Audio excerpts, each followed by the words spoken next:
All right, everybody. Thank you so much for joining us today. I don't come out of the woodwork very often for webcasts. I should be better at joining the webcast, but this one is very, very special to me for a large number of different reasons.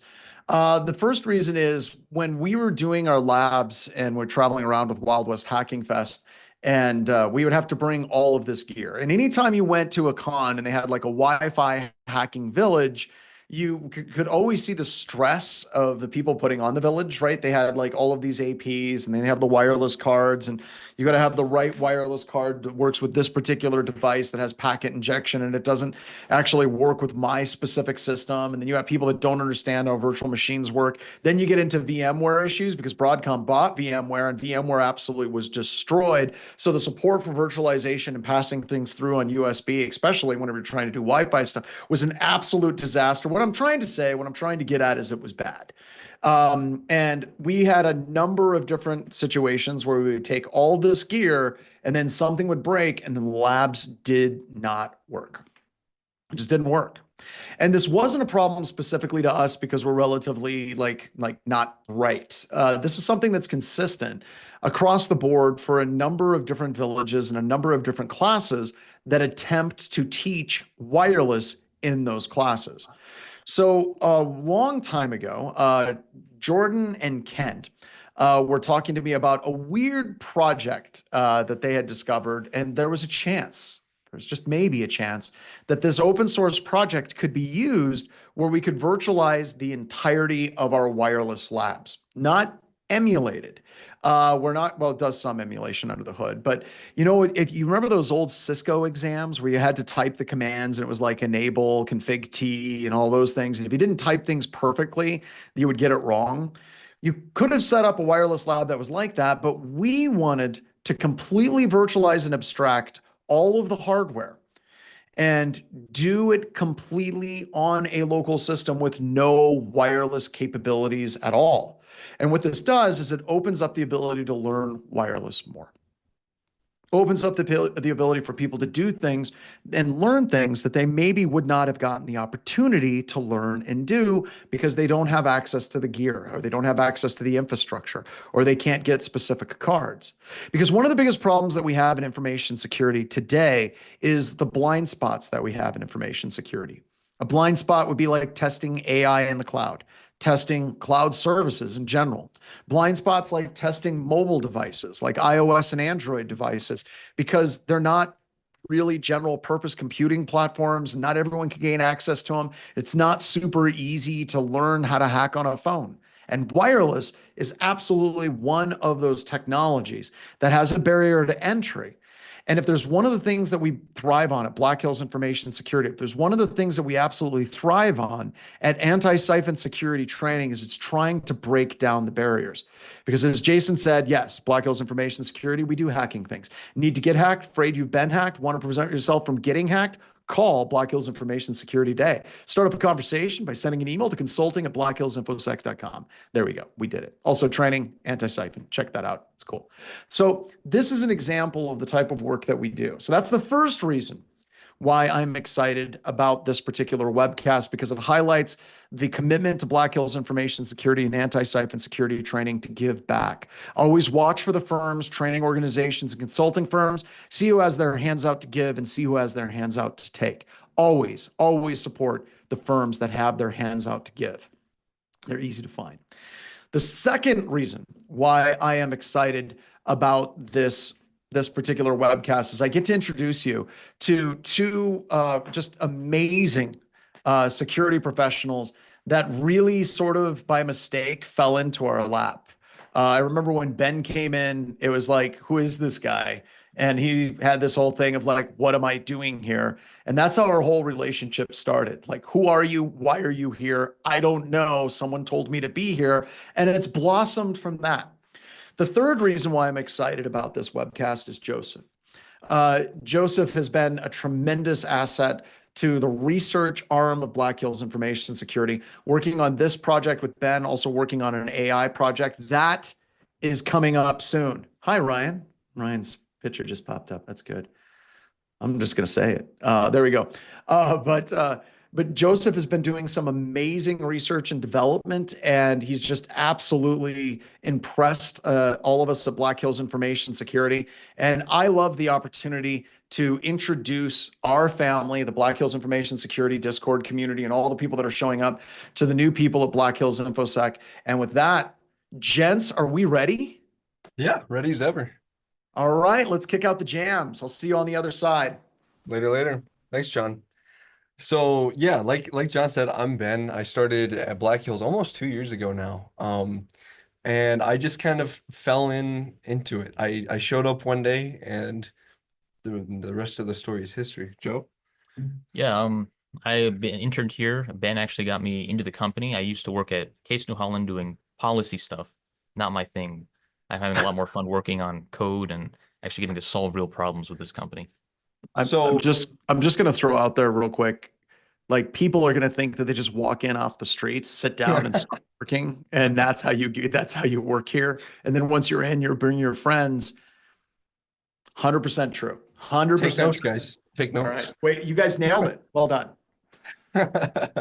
Take notes, guys. You can just show up. No, it was a little bit more than that, but I always like to tell that story. I showed up and they didn't know if I actually worked here yet. It was a whole thing. Yeah, Joe was my roommate in college. We've been friends for, I don't know, 4 years now, and we've just been on the same ride together ever since. So one of the things before we start I want to talk about is John talked about why he was excited. I want to share why I'm excited. I started hacking when I was 12, and the way I got into it was I got a Shopco cell phone. If you guys remember Shopco back when that was a cool thing. It was like $70. My family didn't have money for data, and so I Googled how to hack Wi-Fi. Ended up landing into air crack and all sorts of stuff. And one of the first issues I encountered was I was a kid and I didn't have money to buy an Alpha card, right? So this tool is special to me because anybody that's getting into it that doesn't have the money to make that jump over the first wall now can. So with that, I suppose we'll get into it. Yeah. Ready? So this is our presentation, Wi-Fi-less Wi-Fi exploitation with Wi-Fi Forge, right? A lot of Wi-Fi. These are the topics we're going to be covering. We want to go over the purpose, the technical overview, capabilities, and workflow. And we'll do some examples with you guys. Future questions or questions and future features. The future features is going to be really cool. I'm excited to discuss that with you guys. Go ahead. All right. So Wi-Fi Forge, we kind of already touched on it.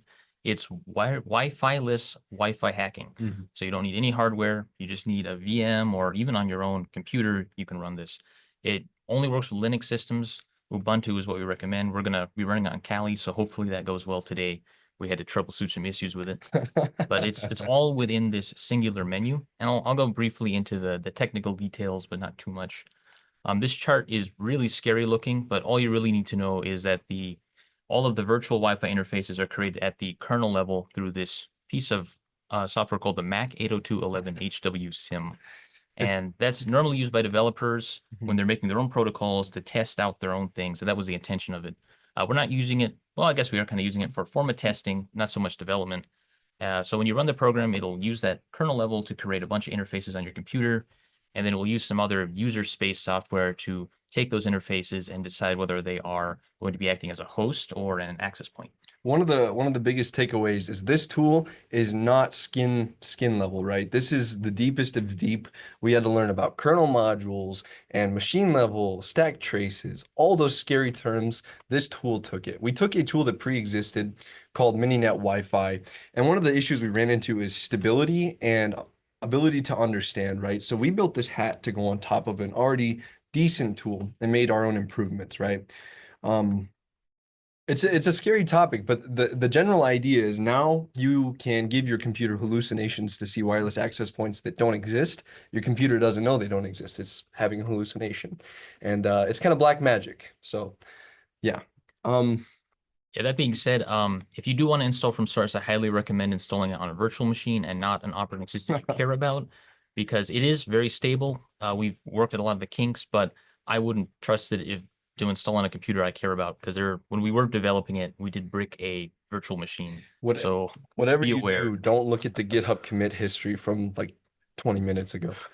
Are you saying it's very stable, but it could just brick your entire system. Just, Yeah, I was wondering about that. No, I would say it's as stable as it can be, right? When you're working with black magic, it's never going to be perfect. So if you find issues, please create an issue on GitHub so that we can work on it. Push your own patches forward. Love to see it. Help helps, right? This is a huge undertaking for two guys, so it would be awesome to have some extra support if you guys are willing.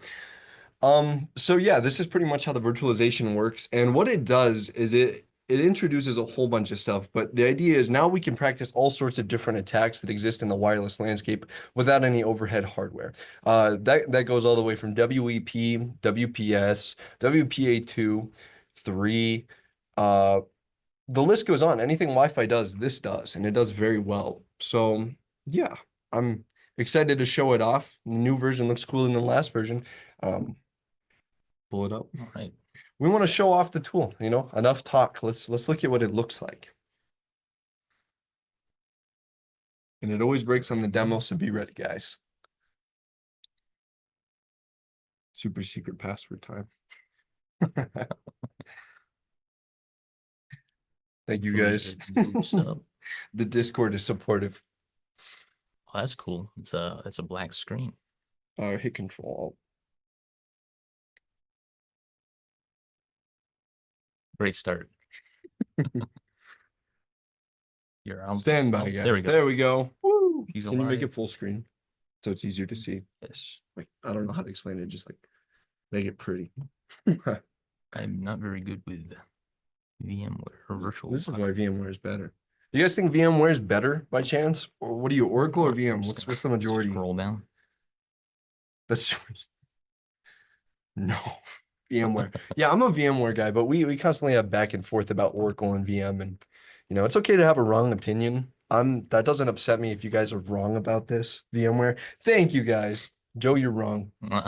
So this tool is kind of cool, right? So our first version was kind of like janky. We put it together as fast as we could, and it was a uphill battle for sure. But now in this new version, instead of hitting 1, 2, 3, enter, for the menu selection, we use up and down arrows and enter keys. So navigation is a lot easier in this newest version. And we have these pre-made labs, right? This is pretty cool. You can pretty much try every different attack vector besides WPA3, which will be coming with patience. But you can try every different tool and attack that you could probably think of. So there's no limit, right? And we also have templating. So if you want to make your own labs, but more on that later. What do we want to start with for a lab, Jojo? I guess I can show off the general workflow of how the tool works before we hop into it. So you got the menu, of course. You don't have to interact with starting a Python file or, compiling things. Should all be like this. You hit enter and then it runs some black magic. And now you have a TMUX session with clickable panes. And then every host has its name up here. For the few of you that got to use this tool before version 2, you understand that it used to use Xterm. I don't know how much you guys know about Xterm. It sucks. It's horrible, right? Changing the font size is like shift, left click, move your point. It's horrible. TMUX is a new addition, and it's extremely useful to keep your workflow straight. So that's why we added this, right? The first Wild West Hacking Fest was kind of like our guinea pig trial. What works, what doesn't. So version 2 should be a lot more accommodating. And then when you're finished with your lab, the cool part is you can just type main menu, does some more black magic. It looks scary, and that's because it is. It's terrifying, right? We don't understand it fully, but that's okay. So yeah, there's different things we can do. Let's do a run through. My understanding, and John, correct me if I'm wrong, is that we're gonna give out VMs after this for people to play with. Not yet. Not yet. It's still puked on my Kali VM. I'll give you guys access to it. And how about everybody that showed up? We will send out a link to an environment where they can go through the instructions, install it, and we'll make sure it works for them.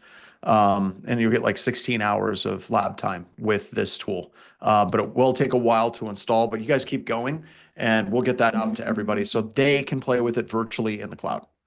Sounds good. Yeah, like I said, one of the issues with the tool is stability, right? Getting it installed is a huge pain. If you manage to get it installed, it works like a charm. It'll never break. But getting it installed, dependency issues. The tool is written in Python. Other features are in different languages, right? It's a bunch of shoulders of giants that we're standing on to make this happen. So there's going to be compatibility issues. We try to Dockerize it. So yeah. Let's run through a Alright. demo. I'm excited. Can't As remember a which one we're gonna start with. Better Cap. All right, this one's all you. So if you Okay. guys have never used Better Cap before, Joe, what is Better Cap?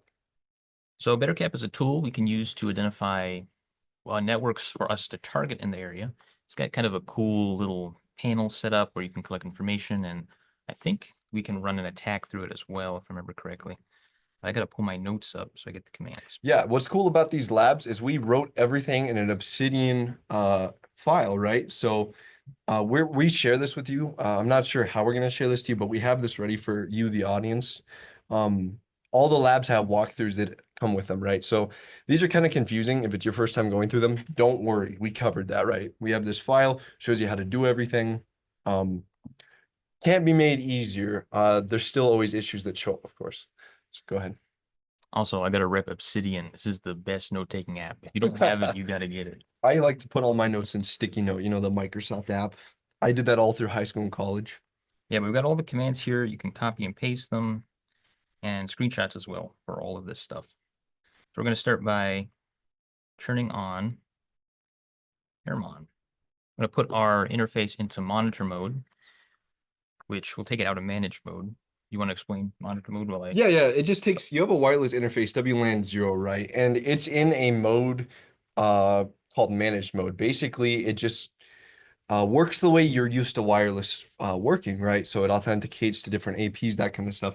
And what we do is we put it into monitor mode, right? That allows us to see the wireless landscape all around us, start checking channels. If you don't know, there is multiple things that go with a WPA network, right? There's encryption type, there's channel type, there's the BSSID, which is like your MAC address pretty much, and then your SSID, which is like the name. Like you always see the FBI surveillance van, that kind of stuff. That would be your SSID. So all these different factors play into the wireless landscape, and there's different types of encryption. In this specific case, I think we're showing you WPA encryption. I think so. I think with this lab, we're going to just be collecting a hash. Okay. Yeah, So yeah, this one actually. it's I think it's a four-way handshake lab. But basically what we're doing is we're attacking it with this tool. So rather than teach you about Wi-Fi in this case, we're showing you more about the capabilities of the tool, right? So Yeah, and if you actually run through all the labs on your own, you might find some of them repetitive, but we've done that to showcase, hey, that you can run it with this tool and do this, and then process this hash with this other tool, or you can use AirSuite entirely to crack it. it's to show versatility, right? We obviously want you to understand the wireless landscape, but to be a hacker, you don't always have to know what's happening under the hood. You need to know how to use the tools, and that is going to help facilitate this quite a bit. So yeah, if you look back over here now at our screen, I ran that Airmon ng start a-wlan0. So we've taken that a-wlan0 interface, and if we type ifconfig or IPA in this case to look at our interfaces, it's been renamed to a-wlan0mon. And this is a pretty standard naming scheme when you're moving things into monitor mode. That means we can now use that to look at all the channels and networks in our area. My copy and paste works. We're now going to launch BetterCap with this command, BetterCap-iface, and then we're specifying our interface. In this case, that's the one we just put into monitor mode. And the app packages didn't go through, so I'm going to have to install that real quick. Yeah, no, like I said, dependency issues. It's something that we're working on. We're trying to switch from pip to Miniconda or Anaconda for stability reasons, right? The further we go, the more refined it gets. So sometimes packages are there, sometimes they're not. It just depends. But BetterCap is a versatile tool. I saw somebody in the Discord chat say that they knew it could be used for other things, but not Wi-Fi. And yeah, it can be used for Wi-Fi stuff. Personally, I never use the tool, but it's good to know that it exists and how it works. I'm an Airgeddon kind of guy, right? I like my point and click tools, but it's a preferential thing for sure. I'm just relaunching it right now, and we're Yeah. back into the command line. And I need to reset it. I'm going to put it back into monitor mode. And hopefully it works this time. There we go. So you can see my prompt has changed and has the name of interface. I just want you guys to know that these errors seem super unprofessional and annoying, right? It should work the first time, but what I want you to understand is that when you're actually doing wireless testing, it never works right. Like John said, when you bring the hardware, adapters don't work with certain drivers. Like there was a guy going to do a wireless test at the company, and the alpha card driver just stopped working like a couple of days before it happened. So this is actually pretty standard and realistic. So I'm going to run these commands over here. We're going to set our kind of display our information in a way that's a little more legible because we don't just want stuff showing up on the line and building up. You definitely gotta make it pretty, right? What is it called? Prettify? Beautify? It's in like CyberChef or something. There's like and is it Beautify? Does anybody know CyberChef? You can like beautify YAML and stuff. Beautify. Thank you. Yes. Yeah, that's what we're trying to do here. We want to make it human readable, right? Unless you're some sort of robot that can like look at this stuff and just know or write assembly from memory. If you can do that, you're a monster, by the way. So yeah, all this really does, the gist of it is that it refreshes the screen every so often and runs these commands again, so it brings back that information. Okay.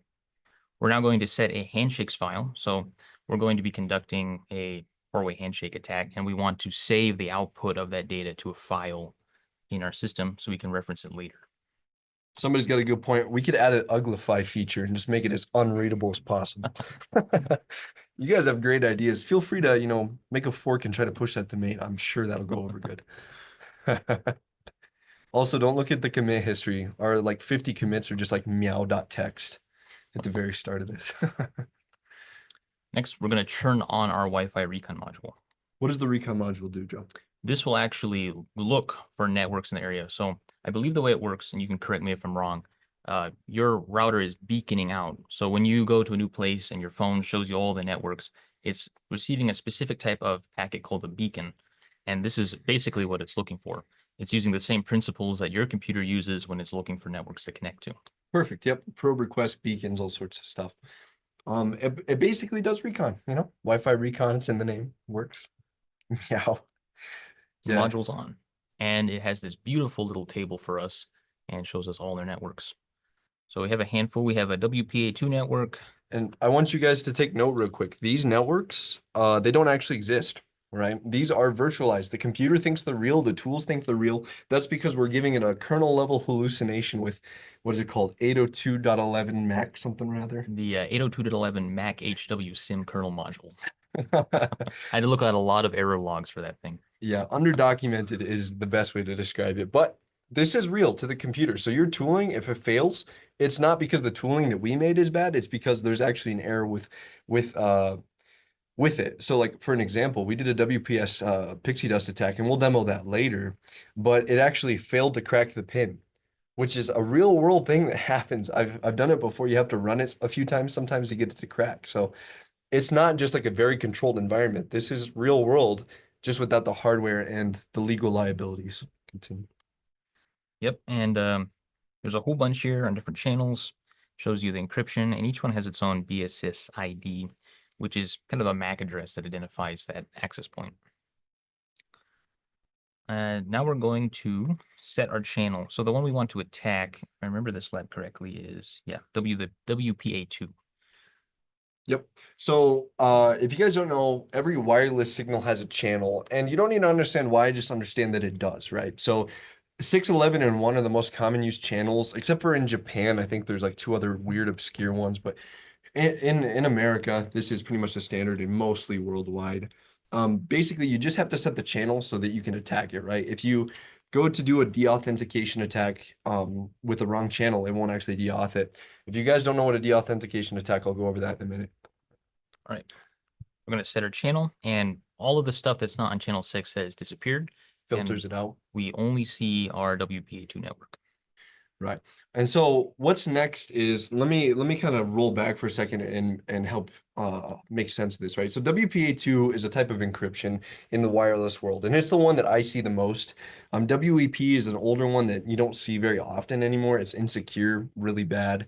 WPA2 is kind of the standard right now. WPA3 hasn't really come out yet, but WPA2, what it'll do and how this attack works is if you're connected to the router, and you move to another room and there's another router in there, the signal is stronger, that router will send a deauth request to the other router and knock you off it to get a stronger connection. And that's why the deauthentication protocol exists, right? So that it can keep you hooked to the nearest router without getting super far away, losing connection and then transferring. It's for, you know, ease of use. But what you can do is send deauth packets to a host, and the host just says, oh, and disconnects. It just believes you, right? You forge packets, it works. The reason why is because when the host goes to reconnect, what do you guys think it sends over the airwaves for you to grab when it goes to reconnect? I'm asking the Discord. That's right. There is an encrypted password in that reconnection, right? And so we grab that password and we'll go from there. So go ahead and run it. All right, I'm gonna launch our attack. And now we should see a bunch of messages, and the handshake came through pretty quick. We got 2 of them. 2 handshakes, right? So we kick a device off of that Wi-Fi network called WPA2 network. When they go to reconnect, we grab the passwords out of the air, right? When you're doing this attack, something I like to warn you about is you can either deauthenticate one device and get their 1 handshake, or if you're like me in middle school, you deauth the whole school and knock everything offline and get about 500 handshakes. Something to be aware of, right? Yeah, there's a couple laugh emojis. Something to be aware of. Yeah, don't do that. I don't recommend that, allegedly. But yeah, so now turn off recon. Right, and this is, yeah, there's a lot of people that think that's funny. I got 1,000 stories, but I want to keep my job. So. Event stream, we turn that off Yeah, I too. think we already got that. All right. So what do we got? Suppose we can move on and show the hashtag cracking, Right. or just the file. Yeah. So this is part 2 of the lab, right? So now that we have the handshake, it's not very useful like to us until we decrypt it or crack it, I guess is a better term. So we're going to use hashcat. How many of you guys are familiar with hashcat? Let's see. More strand 8 stuff.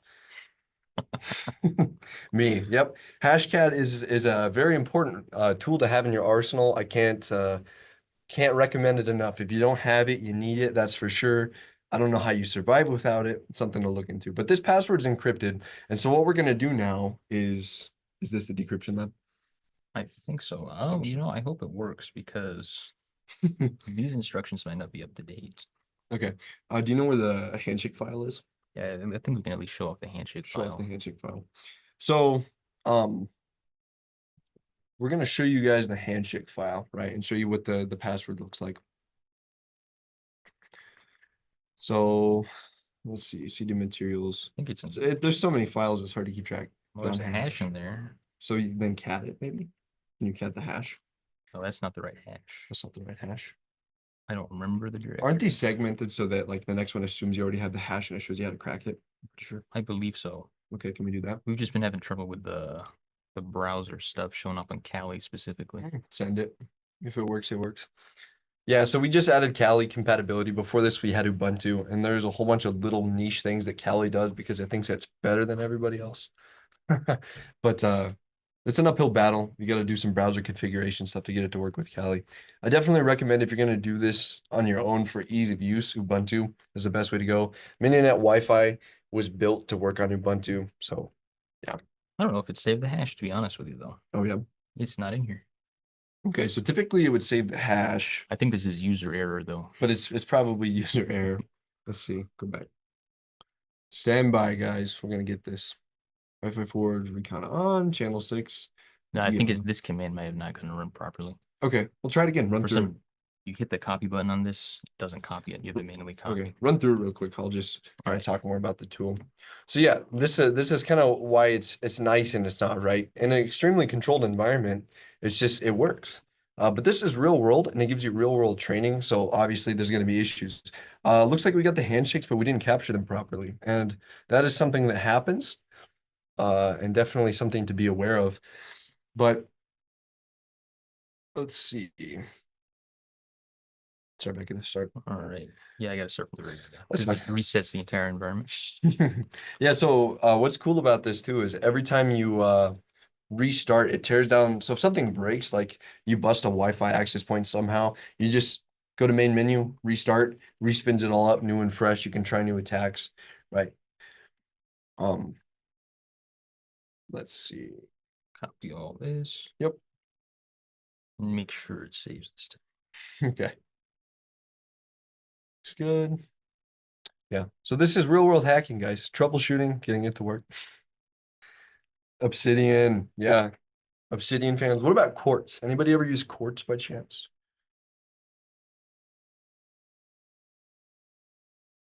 Quartz. Anybody? Well, if you guys don't know, Quartz is tried it. Yeah, people are trying it. Haven't used Quartz. Quartz is really cool. You can import your Obsidian vault into essentially a web browser. Super handy. Obsidian. It's Notion for my notes. Haven't used Quartz. Yeah, no, Wi-Fi Forge is hard to get to run, right? On the version 1, we had a pretty stable Docker that worked almost flawlessly, right? Few small issues. We just pushed out this version not too long ago, so we're currently trying to get it Dockerized.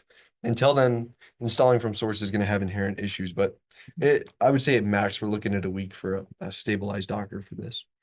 Stabilized, right? Famous last words. All right. Did you get Something else. Well, we might have to switch out to what was the next one? I think we were going to show off the Wi-Fi. We could just do another lab. We don't have to fight to get this one working. I mean, they can see that it's doing wireless stuff, and we Right. can just move to another lab. Sounds good. We're gonna go to the next one then, guys. We can't get this one to work. Well, it worked. The user just doesn't know how to make The it. user doesn't know how to make it work, but the tool itself works. One thing I like to say while we have some downtime when we're switching up labs, please, there's a guy at the company named Nick Caswell. I love Nick. He's a great guy, but he has a GitHub project with more stars than Wi-Fi Forge, and I told him that I would beat him. If 900 of you would go to the GitHub for Wi-Fi Forge on Black Hills InfoSec and star it, you would make it so fun to pick on Nick. And what is Nick's GitHub project? I think it's the DEF CON stuff, so you can like lock down your domain controller, I believe. Yeah, Nick, why don't we share Nick's GitHub project too? Just so No, people that's know, okay. just so people know what project they shouldn't star. Yeah. Don't start that one. We could share that one. So somebody in Discord, could we get one of the nerd herders find Nick's project? Just so people avoid it. Let's make sure we do that. All right, you guys John, ready? I feel like you might be being disingenuous with me here because I like I said, I'm trying to beat Nick. That'd be okay if you didn't want to share And it. I'm all Feel for free you not to beating start. Nick. I am absolutely for that. So let's That's make sure right. we don't mistakenly hit his project. Well, maybe some of them have started. Well, we have a bone to pick. They can unstart. I heard that the popularity of this webcast was due to the emails working, but really the true answer is our content's just better, right? We just do amazing content. You guys want to be with us, not the emails, right? That was my other bone to pick. Right. Thank you guys. That's right. I like this audience. All right. So what was the next attack we're gonna? So I'm gonna just jump into Wi-Fi Fisher Wi-Fi for the Fisher. sake of time. What is Wi-Fi Fisher as a tool, Jojo? Wi-Fi Fisher lets you fish people.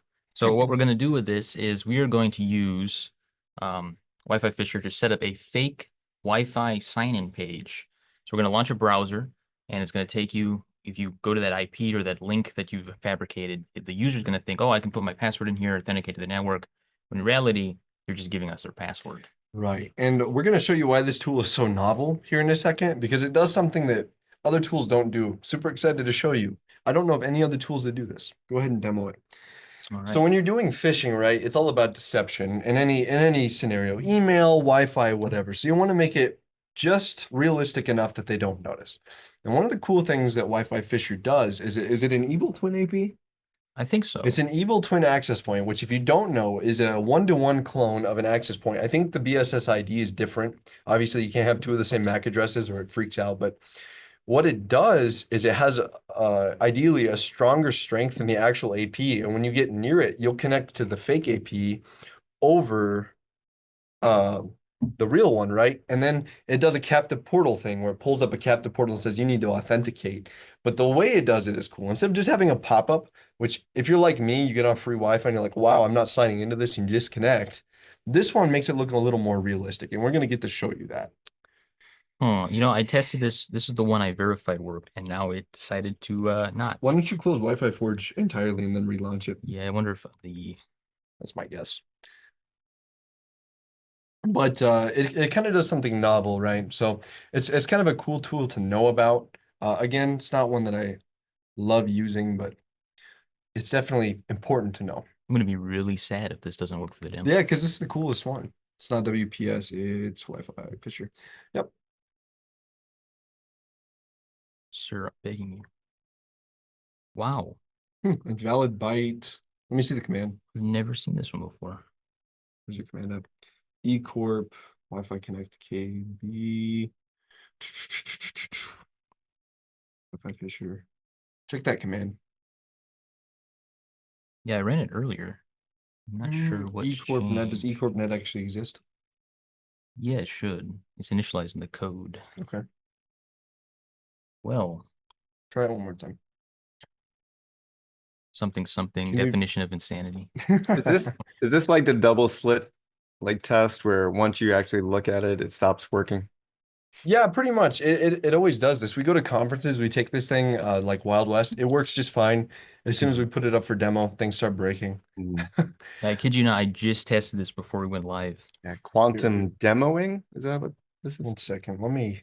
What is this? The Joe, which one is this? Wi-Fi Fisher? Yeah. The thing I've always liked about when demos don't work is that when people are trying stuff at home and they're like, but it worked so easy in the demo. And so this is the other side of it where like it didn't work that much in the demo. So I feel good about myself that it doesn't work in the demo. Right. So it's all good. Yeah, this is us inspiring you. This is an inspirational moment for you guys. Let's see if it works on this one. It's so funny if it works on your machine. It works on my machine, guys. Well, if this doesn't work, I know. Well, I don't know There you go. anymore. Right. But the air gets. We're gonna run it on my laptop real quick and see if we can get it to work. If it is, we're gonna swap laptops real quick and we'll go from there. So let's all go to the lobby. Let's all go to the lobby. Let's all It'll go be like to the lobby while they switch their HDMI cable to a completely different computer and try it on that one. Well, we gotta do this. there you go. So We got to. So John, one of the pieces Yeah. of advice I gave them before they started was don't stop talking, no matter Yeah, what. never, because Never then you and stop I are talking. going to come in and we're two grown men who can't get enough of each other. So, So Yeah. they're doing great. Are we doing good, guys? What do you think? What does the audience think? oh, I Give a feel hard for you. thumbs up. Been there. Yeah, awkward is what they're saying. Yeah, lots of love though. Yeah. And we will be releasing a YouTube video that goes through step by step how to get it installed. So that is going to come out. It's just the demo gods have struck lightning at this particular juncture. So Yeah, I know. Okay, I'm gonna Well, do this one. the- You want to The good thing is there's some of you that haven't been here since 2023. So welcome back. Apparently the emails haven't been getting to you for about 2 years. So we're fixing it, John. yay! It's So also the content. People wanted the content. All right. Yeah. I'm going back. what we'll do and is I did find that GitHub project, everybody, and I just want you all to stay away from that GitHub project and don't touch that GitHub project, guys. stay away from that GitHub. Don't go there. You don't want that. He's got cooties. Mm-mm. Yeah, cooties. Yeah, you do not want to do anything with that project at all. So we All about right, switched over, gentlemen. So what we're gonna do instead is we're gonna try another lab while I try this on mine and see if I can get it to work. So Joe's gonna run through the WP key cracking lab, which I swear we ran before this and worked just fine. So I know. we'll give it a try. Go ahead, Joe. So we're gonna try and break WEP key cracking. So like WPA2, WEP is I guess an earlier version of WPA2. So we're going to go through this lab. We're going to simulate traffic between two hosts, and then we're gonna have using the Air Suite tools, monitor that traffic and collect data, and then use that packet capture to break the encryption and get ourselves a authentication key. Right. And WEP, if you don't know, is a super old encryption type for the first like wireless routers. I don't know if there's one that pre-exists, but everybody's doing slot machines like the are we gonna get lucky? Maybe. I appreciate the confidence though, guys. Right, so this one has 3 panels. It's the most panels you've ever seen in any of these labs because we have to directly interact between our victims to simulate the traffic. But we'll start with the attacker. We're going to do the same thing we did with the previous lab and start up. One thing about this tool is at the top of the Tmux panes, it has A for attacker and then host, or like it labels them for you and then pre-provisions them. So it's easier to look at, easier to deal with. So that's just, yeah, A is always attacker in the labs we made, but. We got our interface started and we're going to use arrow dump. We're going to put it in monitor mode. Just like last time with the 4-way handshake, we're going to put it in monitor mode. We can't do anything unless the card is in monitor mode, right? And this is going to behave, this command here that I'm about to run is similar to the better cap tool we ran earlier. Right. It's going to be looking for those networks. Right. And you can see at the top left, the channel's constantly changing. It's scanning through different channels and looking for different APs and stuff like that. So you can see right there, we got WEP network. Environmental storytelling. Do you guys think that might be the network that we're going to attack? Not a lot of options. I hope so. Options. It's working so far, right? Which is making me giddy. I'm feeling, yay. Well, we haven't done the attack yet. We haven't done the attack yet, so. As long as we can sniff wireless packets, we're good to go. Now we got this command. So this is arrow dump again.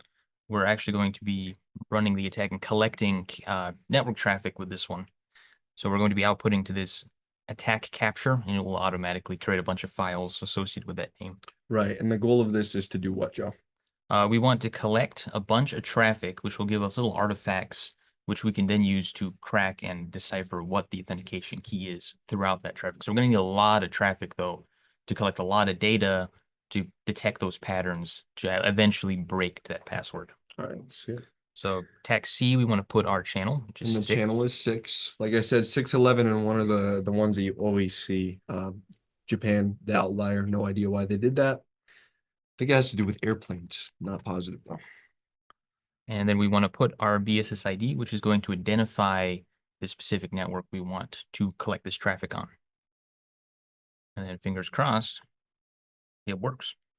So it's collecting beacons right now. What are beacons, Joe? I don't know what beacons are. Well, they're the stuff that broadcasts out of your routers and access points to let you know, hey, we're here, you can connect to us. Yep. So what do we do next? Now we have to simulate traffic between our two hosts. And how do we do that? I'm going to use a tool called iPerf. Okay. We're going to have one set up to listen, and we're going to have another one just send garbage. All right. Let's do it. So we're going to send garbage. And I should Yay, garbage. Yay, look at what that garbage. is. Making sure it's right. So now this one's listening. And are we the host or attacker right there? Oh yeah, make sure you click on host 2 and do this here. And it doesn't really matter which host you do it on. One just needs to talk to the other. I'm going to go up So we here and have click to- on host So 1. So basically what's happening under the hood with WEP is the big problem with WEP isn't necessarily the fact that it's using DES. It's the problem, well, it's a stream cipher, it's using DES.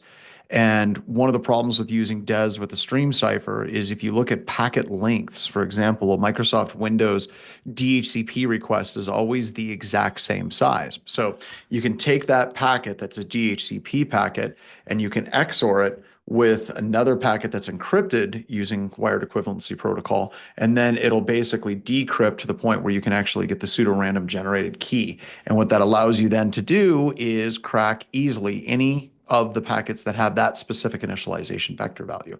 So the more packets you capture, the more initialization vector values you intercept, and the more packets you can crack. Nerd alert. Okay, thank you. So what do we got? What do we got? Jeez, God. Man, I They're know hostile, stuff. man. Jeez, I haven't seen that on our webcast yet. Like, nerd, sorry. John sounds like he's taught before. They're saying that in the chat too. Oh, he sounds like he's taught that before. Yeah, absolutely. John, are you familiar with public relations and how to talk to people? I do. I am familiar You with do? public relations. You are. absolutely. Okay. Yeah. All right. So what are we doing next, Joe? I'm going to hit enter on this command, and we're going to watch the frames number skyrocket. The frames numbers are going to skyrocket, So which is that- going to Skyrocket increase frames. traffic, right? More frames. To More. the moon. More. To the moon.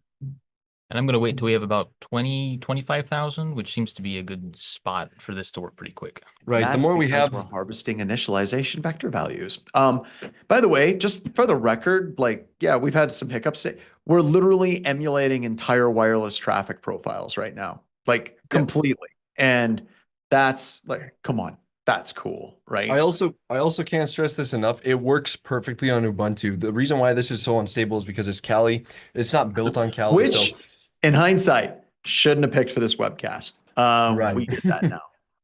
It's too late, but it seems to be working. There we go. All right, we So we got got, our what are we packets. doing now, Joe? Now we need to, so I ran the attack there. We got a whole bunch of packet data, and this is the file that contains all of that traffic, all 25,000 packets. So we're going to run another command to actually process that. And we're going to use aircrackng, which is another tool in the Air The suite. Air Suite, yeah. And if you don't know this tool, it's really finicky in real life, right? I have a old professor, Kyle Cronin, who said he talked to the creator, a French gentleman. I don't know his name, but he said, "Hey, what are you going to do about these issues where it doesn't sometimes recognize a card?" And he said, "Unplug it and plug it back in."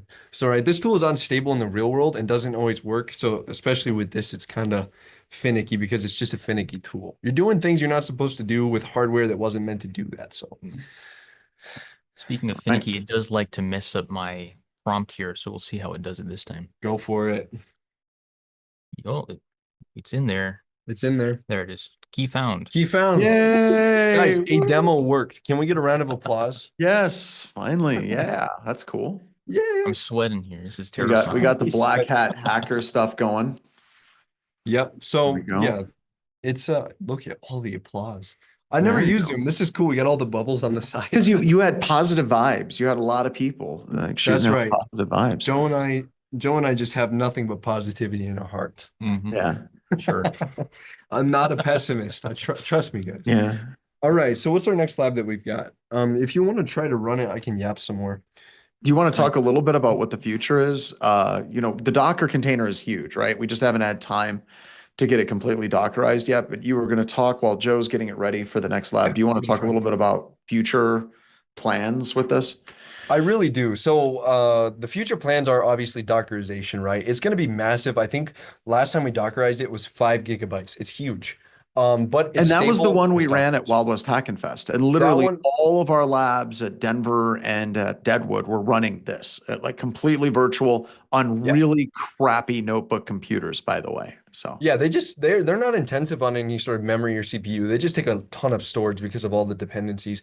And once we get it Dockerized, I can't imagine it'll be more than a week. It should be stable. But the Docker container is the first and foremost, right? And then we're looking at version 2.5, which I'm going to skip over and talk about 3 real quick. Version 3, we're going to add WPA3. We're going to add new attacks like Dragon Blood and all those things that you've probably never seen because WPA3 isn't widespread yet, right?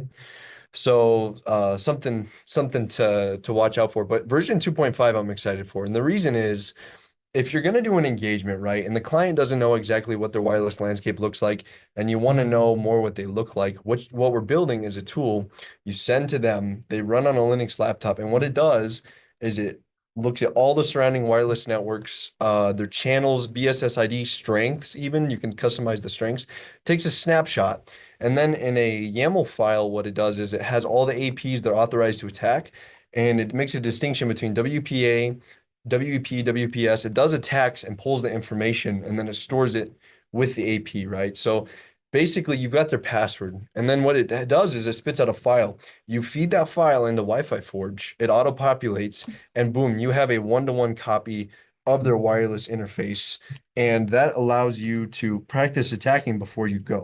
That's the idea, and that's the hope. I worked on it a ton last night, almost got it, so I expect another 2 weeks probably. Just kind let's of give them busy. 4, guys. What do you say? 4 weeks for that? I think it's. What do you guys think? I always double it. Like anytime I'm talking to anybody that's deving anything, it's always like it's going to be a week. I'll give you 2. Yeah. No.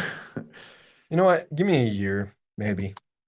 All right. So we got 10 minutes. Good enough for one more. If we can. Sure. If we can get it If we can get it working. Hold up, everybody. Oh, okay, so it does work in his machine. So we're gonna swap over real quick to my machine It's because Joe, he has it more. works on my machine, guys. Let's remember that as we move forward. So go ahead, guys. Take it away. All right. I think you pull out the HDMI, swap it out right Is here. this gonna kill everything? I don't know. That's cool. We'll take care of it on the back end. Just unplug and plug it back in. So there you Thanks. go. Oh God, not that wire. Joe's fired, guys. It's over for me. I think it's on the back. Yeah. Why is yours weird? Why is mine weird? Ask Owen. He gave me the Your laptop. control and functions wrong, and it's on the back. You're on the back. Huh? I don't even know what that means. Not So, supposed to. All right, Joe, take it away. All right, so I don't have let's these. get the screen share going, Ryan. Here, Yep. take this and open. Are There doing we this? go. Here we are. We good? Yeah, we good. Got Let it. us pull up our instructions. Also, thank you guys for the stars on GitHub. I'm not there yet, but this definitely helps. I'll be able to rub it in his face soon enough. Okay, so I'm gonna kill this and go back Okay. to the command I ran earlier, just so we can start from the beginning. So there's that Wi-Fi Fisher command that didn't work earlier. Okay. And we're specifying a fake network called CorpNet, and we're using the Wi-Fi Connect profile. I forget exactly what KB does, but it does something important. yeah. We make tools, we don't understand them.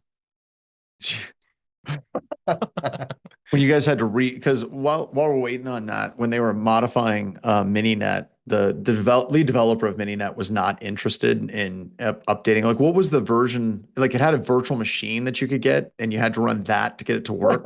Some Linux. So yeah, it was an Ubuntu version. So we're not the only ones that fights with stability on this, right? The main creator works for university in, I think, Portugal, and maybe Super bright dude.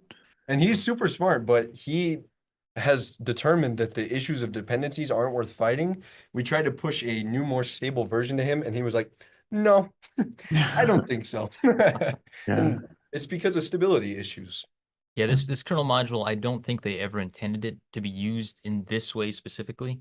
So there's a lot Never. of spaghetti things being put together that really doesn't want to work together. We're making it work in a completely backwards way. It's not supposed to do this, but we can get it to do this. All right, what are we doing now, Joe? So we got our console up here, and you can read, if you can see that, it's sending 60 known beacons. So it's emulating those beacons, saying, hey, there's a router here. Hey, I'm a connect to router. me. Connect to me. Connect. And we to me. got fun names like free Wi-Fi, totally legit, hotel Wi-Fi. Okay. And if we go down here to our host one, which would be an unassuming person walking nearby us, so as we run this tool, and we scan for local networks using IWList, it'll show us a bunch of networks nearby Okay. that are probably not legitimate. All right. And we're going to go ahead and connect to one of these, which you should never do in real life. Don't connect to rogue access point, but we're gonna simulate like we're an unsuspecting person and connect to it and see what happens. So yeah, Wi-Fi Fisher is a cool one. I actually didn't know about it until we built these labs. Super neat, and its support for like OS stuff is interesting. So what it does is, if you visit from a Windows user agent in the captive portal, it does a little pop-up that looks like a Windows pop-up, right? So it's super convincing, but it's got wide range support for like versions of OSs I've never heard of, operating systems that I didn't know existed. CentOS, who uses CentOS, right? All right, go for it. So we're launching a Firefox session from our virtual terminal here. And it doesn't particularly matter what profile we create. We just need to have one. Right, and this is only for Kali. Ubuntu doesn't do this because Kali's lovely, and we figured this out this morning right before this. Fingers crossed we get a browser somewhere. Please. Give it time. Firefox is super efficient on Kali. Oh, there it goes. Woo, woo. Beautiful. Yeah. Would be So a when you're lot using cooler this- if you popped calc, but whatever. Would be cool if we got, remote code execution from this. In a real scenario, there would probably be some sort of auto redirect or some other things you have set up to make it look more legitimate. But we're just going to type the IP address of our attacker in here. Yeah, in the real world, it'd say log into captive portal before using network, right? You click that, it would take you to this web page immediately. In this case, we're just going to type it in because Kali's Kali. Can you guys tell I like Kali? Is that Yay. apparent yet? All right. Look at this. So what user agent are we specifying on this one, Joe? This is, I think, just the default. So this is what you would see if you were on a phone or Linux. Right. So this looks suspiciously Apple, right? So say like your grandma and grandpa, they go to log into this. They're not going to know the difference. So it's Apple based, and that's because the default user agent is Apple. If you visit from other user agents, which can we demo that? I don't have the Let's do profile. this one first. Yeah. get through Okay, it. so basically, it does Windows, it does Android, it does iPhone, it does Apple. And when we log in, And also, the attacker knows when you connect. yep, it shows connection attempts. So you know if you're getting traffic or not. Log in, join, and then you want to save that to browser. Yep. There we go. Hey, look at that. We got it to work. It works on my machine. There you go, guys. So that's how we do a Wi-Fi Fisher attack with an evil rogue access point. I think we're probably running up on time because I heard 10 minutes about 20 minutes ago. I think we can open So it up for some questions let's for the get last some questions 5, in if here, that's guys. okay. Type in the questions in Discord, folks. This is how to make your laptop a Wi-Fi pineapple. Yeah, and you don't even have to have any wireless. So Real quick comment: if you haven't checked in yet for Hackett, please do so in please do Discord. so. It is it's live, and we do it manually. It's not automated.